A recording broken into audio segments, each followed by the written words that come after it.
Welcome back. Hope you're having a fantastic day. So markets were a little crazy today. Traditional markets, Bitcoin is still kind of ranging, but let's take a look at the stock markets today. Started out open. The Dow was up 500 points at one point during the day, came back down, was probably down by about almost 100 points, and then ended up the day flat. S&P down 0.74, but the Nasdaq down 2%. And that does put Nasdaq into bear market territory. It's been in bear market territory, but tech stocks continue to take a beating, and especially ahead of the big event everybody is watching for tomorrow, which is the Fed meeting. And the Federal Reserve is going to meet and is expected to begin unwinding the massive economic help it provided during the pandemic. The process will likely start with a 0.25 percentage point interest rate hike, but also possibly other actions like reducing the balance sheet and things like that. The Fed has obviously been behind the curve on inflation, and it's a 50-50 chance if they're going to go 25 basis points or 50 basis points. Most likely is 25 basis points, but there is a chance that they could come out with a 50% basis point hike. We are already seeing some speculation that people think that the Fed might be a little bit more aggressive because of the rapid rise of prices and inflation due to the war and other things as it goes along. And it will take time for interest rates to have any kind of effect on the economy. Last time the United States faced inflation, anything like what we're seeing right now, was back in the 70s, and Paul Volcker came out, had to go double-digit interest rate hikes, and it took a couple of years, almost 3 years, for inflation to get back down to relative levels, realistic levels of the Fed's typical targets. And the other thing is the balance sheet runoff. Right now, they're estimating the Fed will allow about $100 billion in bond proceeds to roll off each month. So we'll have to wait and see how that shakes out. So that's what everybody's watching. Investors are waiting for clarity and certainty. Investors like clarity, investors like certainty. So we'll have to wait and see how that turns out tomorrow. And let's take a look at the Nasdaq real quick while we're on the topic. And this is kind of what it looks like. It's continuing its downward hike towards reversion to the mean, back to that pre-pandemic level. So we'll just have to see how far that goes. Lots of projections all over the board for the S&P. A lot of people are targeting, a lot of analysts are targeting 4,000 on the S&P, and some analysts are targeting as low as 30,000 on the Dow. So we'll just have to see where things end up once the Fed comes out tomorrow. If it's again, positive news and the Fed comes out dovish, then markets might get a little bit of a bounce. If they come out hawkish, markets could take another little bit of a leg down. And I think right now, from a repricing standpoint, from the inflation that the economy is facing, global economy, it's a problem, especially with the war in Ukraine. Global investors and global economies are expecting more inflation and more difficult monetary policy moving forward. So that could continue to reprice markets. And we are seeing tech reprice again off of those valuations that they've enjoyed with an accommodative Fed that we no longer have. So here's the range that Bitcoin is in and has been in for several weeks now, kind of in that $38,000 to $40,000 range, rejecting at 40, bouncing off 37.6 for a low recently. And this area that we've been kind of tracking, this price action for the last number of days, kind of repeating itself over and over, but consolidating as it repeats these last couple of patterns. So we'll have to see how that plays out. But the interesting thing is on the daily. That was the hourly of Bitcoin. This is on the daily. Let's take it off a log scale. And if you notice what happened yesterday, we put in a lower low. So the interesting thing was that we've been putting in higher lows on this recent price consolidation since January 22nd. The lows have been progressively higher, not much, but progressively higher until last night. Bitcoin put in a lower low. And of course, we are now trending with lower highs. So you have a lower high, a lower low. So this little trend is consolidating, but ideally what you want to see is you want to see higher lows to work its way upward, because we've been looking for that retracement back to the 618702 level. And one of the theories that I have is that we could potentially have seen that retracement already come in over here in September of last year. And that was 618 to 702. And then this was the irregular correction that followed it up to the 69,000 level. And that's when altcoins ran, was during this time, right behind the Bitcoin retracement a little bit. And if we go look at the total too in altcoins, you can see it retraced right in this area.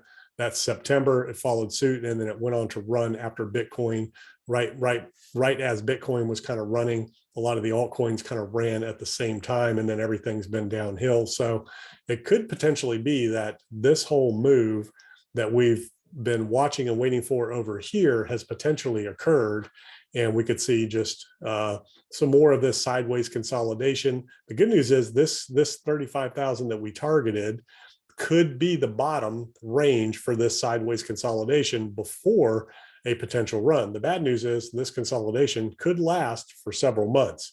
It could hold here, but it could take several more months before it resolves.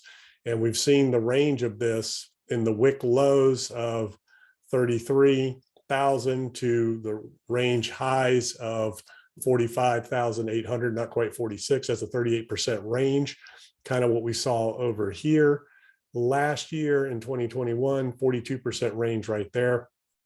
So some of the things that we want to watch out for is we take price on a weekly, and you can see that price closed on a red hammer candle, pin candle, whatever you call that. And that's not super remarkable. We saw one right here back on October and still went up a few weeks after that before the big drop.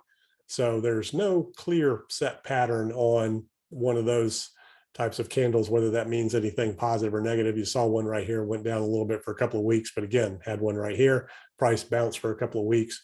Let's take a look at the moving averages that we've been tracking. And again, price is still below the 50-week moving average, above the 100-week moving average. And when price breaks that 50-week, it generally tends to go down and test the 100-week. Let's look at this on log scale. And pretty much every time price is broken and stayed below the 50-week, rejected off of it, it goes down to test that 100-week and kind of bounces off at wicks, below it on occasion. It did back in 2013. Well, that was actually 2015, and bounced off of it in 2018, 2019, wicked below it in 2020. And here we are right here testing this range. So the real question is, will price get below the 100 and go down and test the 200-day moving average? We need to watch that. Let's take a look at the Gaussian channel. We've been tracking the Gaussian channel, and there's something interesting to look at here. Is price is below the mid level, it rejected, and it's working its way towards the bottom level of the Gaussian channel. The question is, where will that price be when it touches and or breaks the bottom? Right now it's at 33,000, which is where the wick low was recently. So where will that price be by the time it gets there? And what we can do is kind of look at where price has broken below the midline before and what it ended up doing afterwards. When price broke the midline here, it dropped 50% from that point. Price broke midline here, dropped 55% from that point. That was 2017, 2018. And initially the first time was back in 2014. Price broke the midline and dropped 63%. So probably 55% on average. And if price drops from where it broke the midline right here and rejected 55%, that drops you down to $19,000, right around that $20,000 range. The other thing that's interesting to look at, obviously, is major drawdowns, 83% in 2017, 2018, bull market drawdowns from bull to bear, 86%, 2013, 2014. If you go back to 2011, I think it was 76% to the, well, that was 90% from the first one. And I guess, what was I looking at? It must have been this midline that I was looking at in terms of overall drawdowns on from bull market cycles right here. This is 2017, 2018, this midline right here. Okay, that's what I was looking at. So this midline after the 2017, 2018, this little bounce here when price was trying to come back before the pandemic of 2020, 73%. So you had one at 90, one at 86, one at 73, and one at 86 over here, 2013, 2014. So if price were to draw down 86% from the peak, and it depends on where you took the peak from, but let's just say from 69,000. And if you draw down 80%, 86%, I mean, that takes you down $10,000. If you draw down 70%, that's $20,000. And if you go from 64,000, it's much lower than that. So in terms of the history of Bitcoin and what it's done in the past, it has typically drawn down in every cycle 76 to 86%. Going all the way back to the beginning, that was 90% on the first drawdown, the first bull market peak. And then 2013, 2014, that drawdown from peak to valley was 86%. 2017, 2018, peak to valley was 83%. Then we had this little nugget of a cycle here in 2019 where price peaked before the 2020 drop. That was 73%. And what we've seen so far, which could be interesting, is in 2021, March, April low of 2021 was, or June, July low, I'm sorry, March, April peak, June, July low was 54%. And then recently we have seen a 51% drawdown. So the real question is, will this consolidation sideways continue in this range? And will that be the new market cycle low consolidation before another run back to a new all-time high? Or will price potentially break down a little bit more? And I think a lot of that is going to depend on what happens with monetary policy, what happens with the war in Ukraine, whether or not that escalates or ends up getting resolved. Anytime we get peace talks, price will bounce a little bit, especially in the stock market. And then when peace talks are not going well or things escalate, price sells off. So very sensitive, investors are very sensitive, very defensive right now and protective. So tomorrow we'll get some clearance and some guidance and some certainty about what's going forward, good or bad. It's going to provide certainty. Markets will react, then they'll bounce back and they'll continue to react. So we will have to check in tomorrow after the Fed chairman speaks. I will have a video tomorrow to kind of unpack those things from the testimony in the FOMC committee meeting in terms of what that means for markets moving forward. And until then, I will see you on the next video.